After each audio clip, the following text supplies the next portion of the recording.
All right, when I say the apocalypse, what's the first thing that comes to mind? I'm guessing it's fire, brimstone, the end of the world, all that terrifying future-predicting stuff. But what if, and this is a big what if we've been reading it completely wrong for the last 2,000 years? Let's dive right into this idea. So, that really is the central question we're going to tackle here. There's this incredible theory out there that suggests our whole modern idea of the apocalypse, it might be built on a 2,000-year-old misunderstanding. A misunderstanding of what is, let's be honest, one of the most mysterious books ever written. And here it is, the big idea, coming from the work of Noel Robertson Platt. The theory argues that the book of Revelation, it's not about the future at all. It's about the past. The claim is that the whole thing is actually a super sophisticated allegory, a kind of spiritual movie depicting the Easter story. The passion, death, and resurrection of Jesus Christ. Wild, right? Yeah, so we're not just talking about tweaking a minor detail here. This is a complete reframing of the entire book.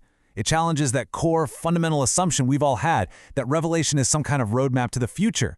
Instead, this theory says it's actually a really profound look back at one of the most pivotal moments in all of history. Okay, so where does the argument for this even start? Well, it all hinges on one tiny but absolutely crucial word, soon. See, right at the beginning, Revelation 1:1 says it's going to show what must soon take place. Now, you got to ask yourself, does soon really mean more than 2,000 years later? Probably not, right?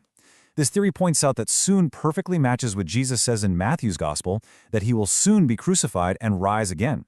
I mean, when you look at it like that, the timeline of 30 AD just fits the word soon way more naturally.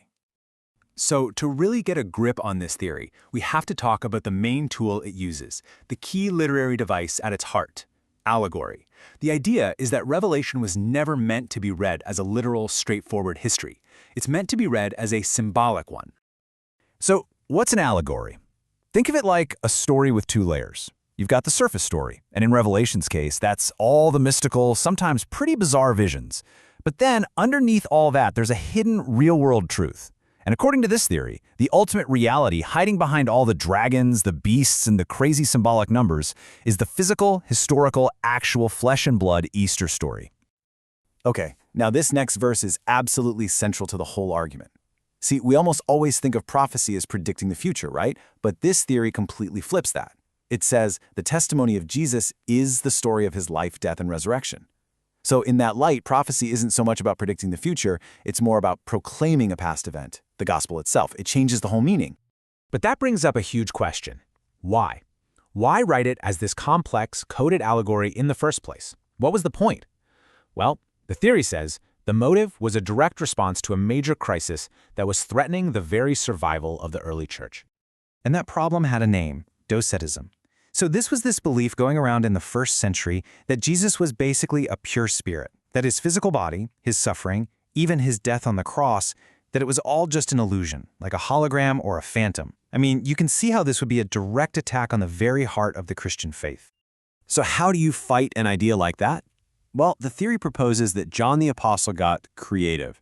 He wrote Revelation as this grand epic allegory for one specific reason, to hammer home the point that Christ's suffering was real, that it was physical.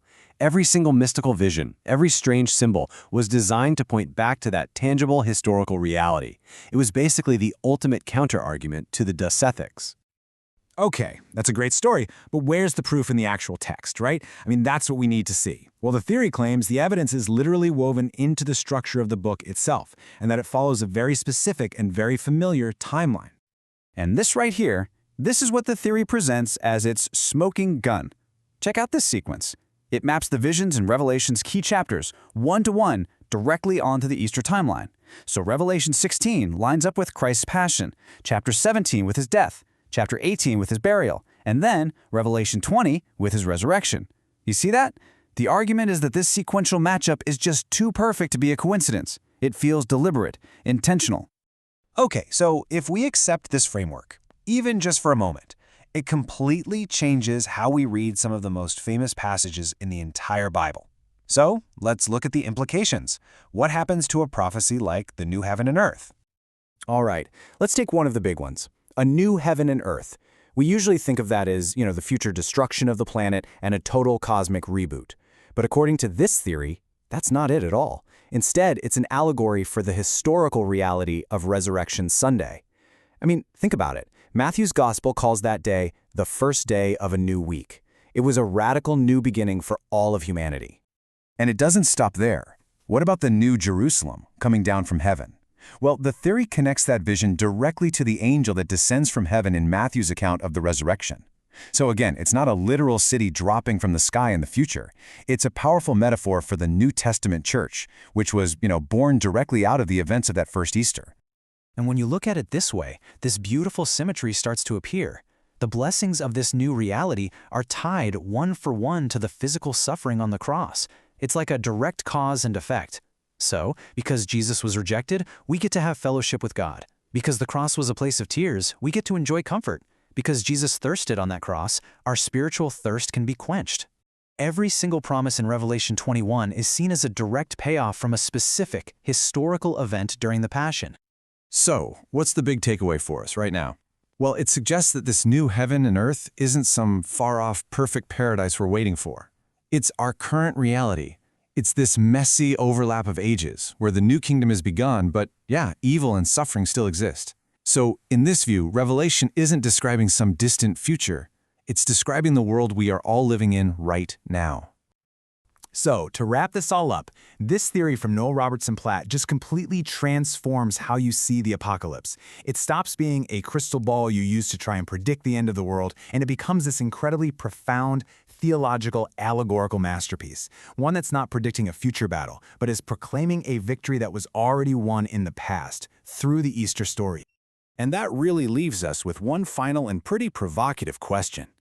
It challenges pretty much everything we might have been taught about the end times. Could it be? Could the Bible's most famously futuristic book actually be a deep and profound meditation on the past?